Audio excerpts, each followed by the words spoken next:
پہاڑی زبان میں اپڈیٹ سنیے۔ بھارتی غاصب حکومت سن اپنی زیر تسلط جموں کشمیر وچ نہ صرف قتل و غارت گری، تشدد، کاراں پان تروڑ، دوران حراست لاپتگی کا سلسلہ شروع کیتا ہے، بلکہ قائدین حریت اور عام کارکنوں کو گرفتاری تھی بعد جھوٹے مقدمات دے تحت جیلاں وچ بند کر کے سخت ترین مظالم تھی دو چار کیتا جا رہا ہے۔ کشمیری قیدیاں کو ریاست تھی دور دراڑے دی جیلاں وچ رکھیا ہے، جتھے انہاں کو گھر والیاں نال ملاقات تے پابندی ہے۔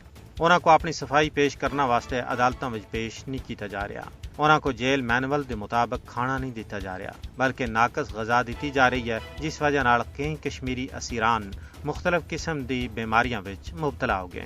ستم بالائے ستم یہ ہے کہ انہاں کو علاج معالجے دی سہولیات فراہم نہیں کیتی جا رہی، جس وجہ نال کئی کشمیری قیدی جیلاں دے اندر اپنی قیمتی جانا تھی ہاتھ دھو بیٹھے۔ بھارتی حکومت دے سیاہ کرتوت قیدیاں دے حوالے نال نہ صرف علاقائی بلکہ بین الاقوامی قوانین دی سراسر خلاف ورزی ہے۔ جنیوا کنونشن اور ہیگ کنونشن دے مطابق قیدیاں کو بھی انسان تصور کیتا جلا ہے، انہاں دے بنیادی حقوق دا خیال کیتا جلا ہے، لیکن مکار بھارتی حکومت تمام بین الاقوامی قوانین کو اپنے پیراں تلے چتھ رہی ہے۔